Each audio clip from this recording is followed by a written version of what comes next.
something better to do than just watch someone being put in the back of the van? Have you got something better to do than nip someone and put them in the back of the van? Yeah. Nick you if you carry on now. Oh, yeah. You what? Hey? You want mate? No, I'm warning you. Okay, under public health legislation, if you don't move and go, Oh, yeah? I'm going to arrest you. Alright. Yeah, go then. See? You got to go, ain't you? I can. You got to go, mate. Mate, what are you doing? You got to go, mate. What are you doing? Oh, I'm going. Get off me then. Listen, mate. Mate, Right, look okay. at you. What are you doing? Excuse me, 40s. Alright, okay. Yes, I've what told are you doing? Alright, okay. What? You've been You warned. told me to move. You've been warned to go under public health, okay? You Under stop public health? Under the public health legislation, okay? Alright, I told you. What is Listen, that? shut up. Listen to me. You Alright, shut okay? up. I told Tell you. me to shut I up. told you twice. You haven't done it, okay? You stopped, turn round, and use verbal abuse. Okay? Right? Yeah. So Okay? you're not social distancing. I'm not putting up with that. Okay, so you're under arrest. Sir, You're putting what? You're spitting on arrest, my mate. guy. Mate, don't Why bother. are you nicking me though? Don't bother, mate. I haven't done nothing wrong. 40s, you have to engage with him. This is illegal. You have to engage with him first before Mate, you I arrest haven't him. done fucking- Arrest is a. It's. Hey, what? Hey, this is a last resort. You're not legally allowed to do this. This is illegal. Get back. Get back. And run people through where we've seen you before. Sure. I mean, it was nearly 4 years ago now. I come to petition the Crown, the state regulations, and I was attacked lockdowns. on the lockdowns, and I was attacked by 5 officers for freedom of speech, freedom assembly, and they attacked me on the streets of London. Now, obviously, 4 years later, we've just got the judge agreeing with us that the individual police officers are liable, and they are liable for their actions. The Riot Squad decided to beat him, handcuff him, put him in a prone position on the floor, and in his only 9 stone, 8 stone, 18 stone riot police. Once they've got him handcuffed face down, they was jumping on top of him, smashing his head on the floor. He's handcuffed, can't do anything. They rubbed pepper spray into his mouth, and they also dragged him off, kept him in custody. But then they had the audacity, bearing in mind he was non-violent, completely non-aggressive. What happened? They then charged him with attempted assault. So what did they do to you? What did the police do to you in this attack? Can you just describe the attack? In the attack, they were smashing my head on the floor. They were suffocating me with their hands over my mouth and nose. They were smashing my head on the floor. He was sticking his fingers in my mouth, God knows what he was trying to do. Then falsely claimed me of biting the officer, and then further on smashing my head onto the floor. All for about 20-25 minutes I was on the floor, handcuffed, incapacitated, and couldn't do anything. For 20 minutes they were beating me up. So yeah, and now obviously we're pressing charges. So hopefully we'll see how we go. And they tried going after you in court, didn't they, and making allegations against you? They did, and I was successful with a unanimous not guilty from the jury to say that I... What were the charges? The charges were assault on an emergency worker, and yeah, assault on an emergency worker. The first charge got dropped out in the magistrates, and that was breach of COVID regulations.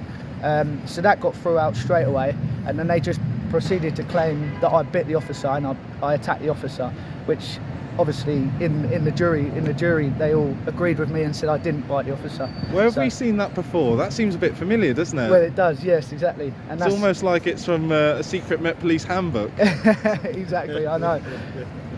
It must be in there somewhere. First of all, it was assault on an emergency worker. Then they said that he tried to bite them, which was complete rubbish.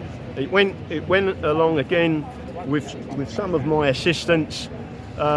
Charlie went to Crown Court, Isleworth Crown Court, and he got, after a 3-day trial, representing himself and saying virtually everything I told him to say, including putting something to the judge. This was the funny bit.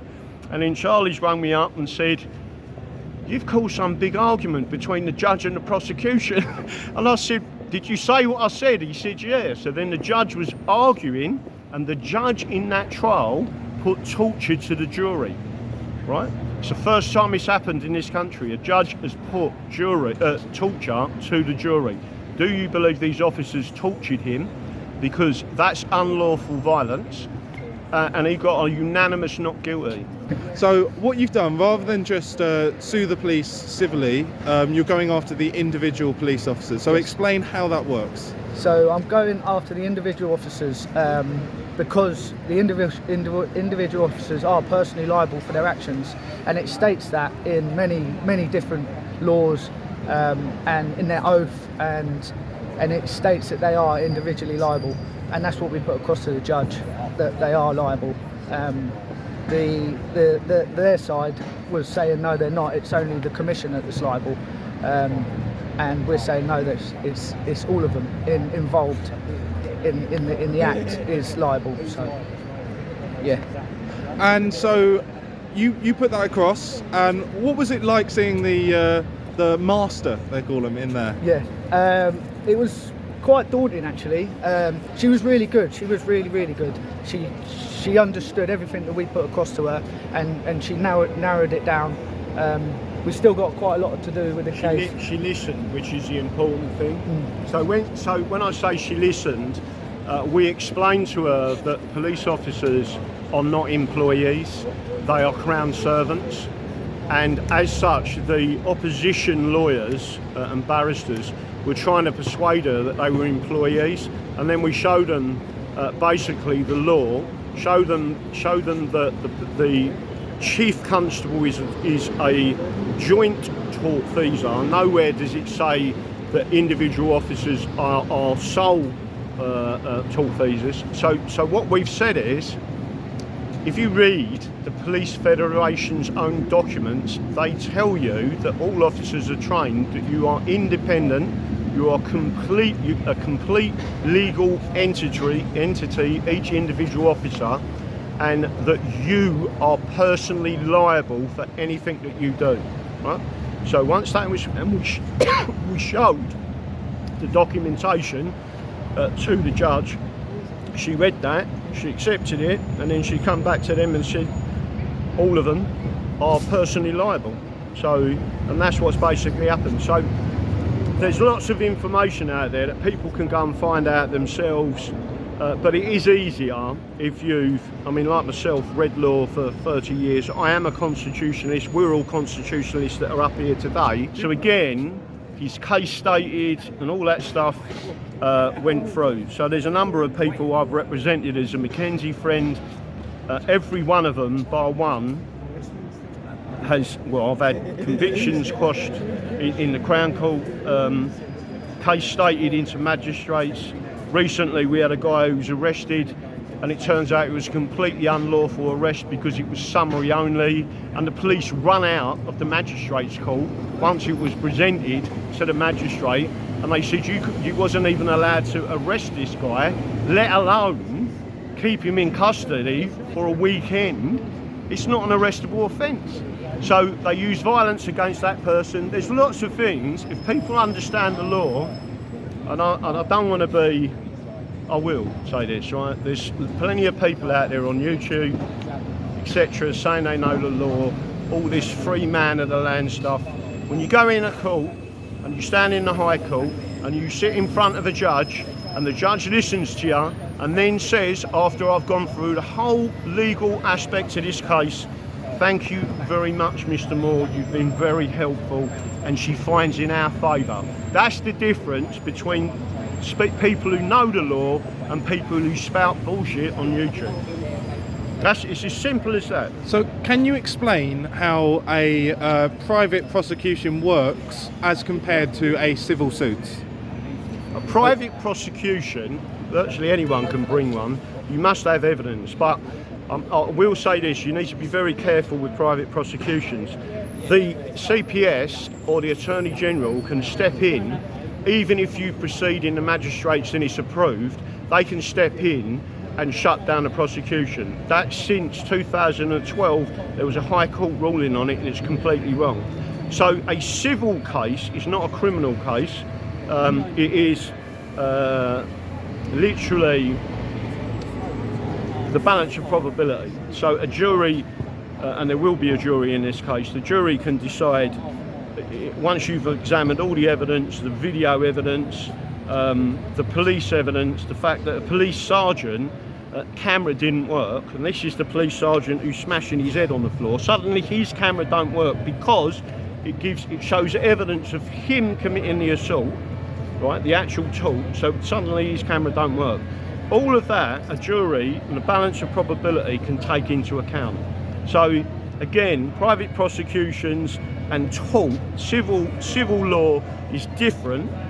You don't get a guilty, the jury come back or a judge comes back and says, I'll find you liable for these torts.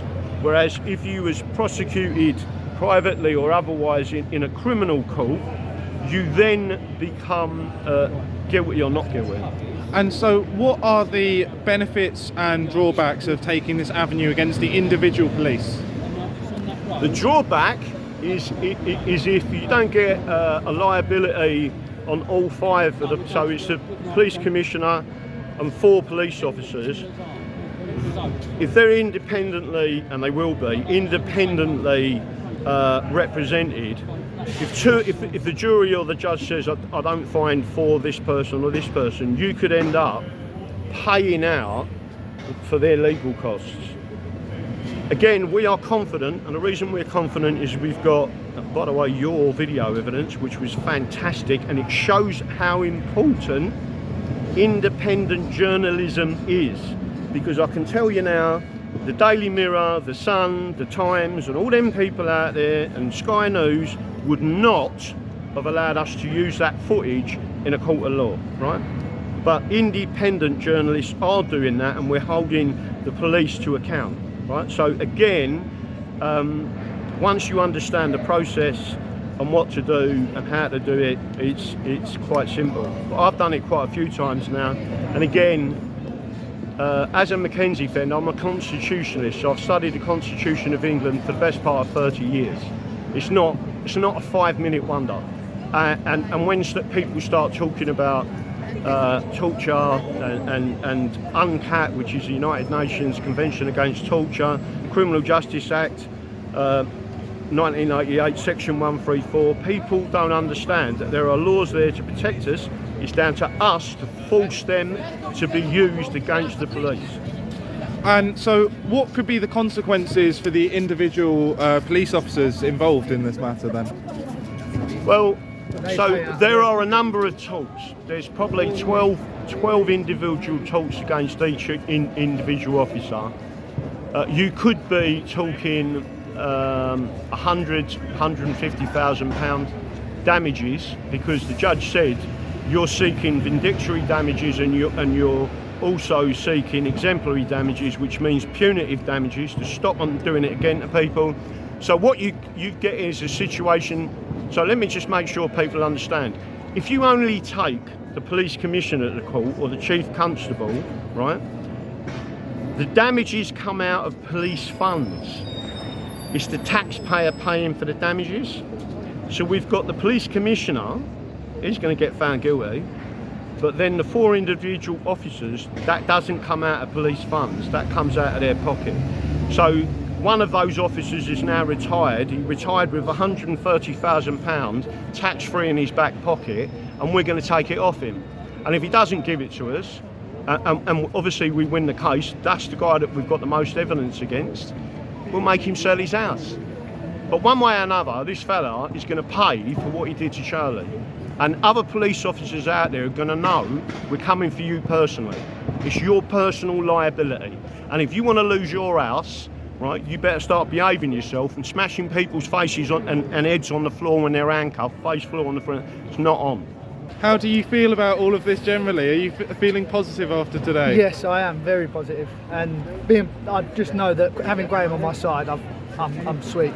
So yeah, I'm feeling really positive. Are you looking forward to the police losing their homes? Yeah, well, at least get, yeah, exactly, at least pay the price of what they did. Beautiful. So. And you're crowdfunding, I believe.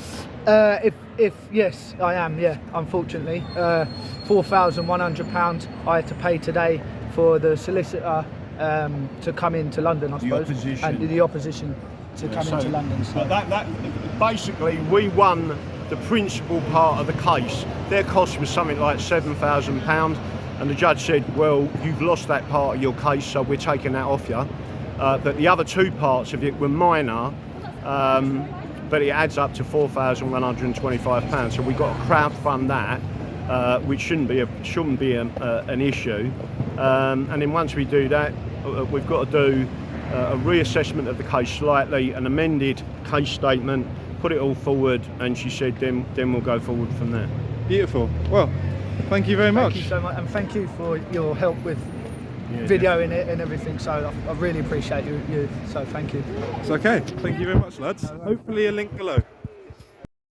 And where can people find out more about what you do, Graham? So I used to be on YouTube, been banned on them. I did have quite large following on YouTube and Facebook. You can find me on Rumble and on Twitter and on Locals, but Rumble, the channel's slightly building up again. The channel name is The Full English Show. So, not The Breakfast. We talk about England. We don't disrespect Scotland, Wales or Ireland. I'm an Englishman. I believe in the English law. And let me just say this to everyone listening. The English Constitution does not discriminate against a man's skin colour, right? It's one of the only groups of laws that don't touch it. And you've got to remember that Constitution protects every single one of us, including foreigners, whatever you want to call them. When they step foot on English soil, they are protected by the English Constitution, and that is what we promote.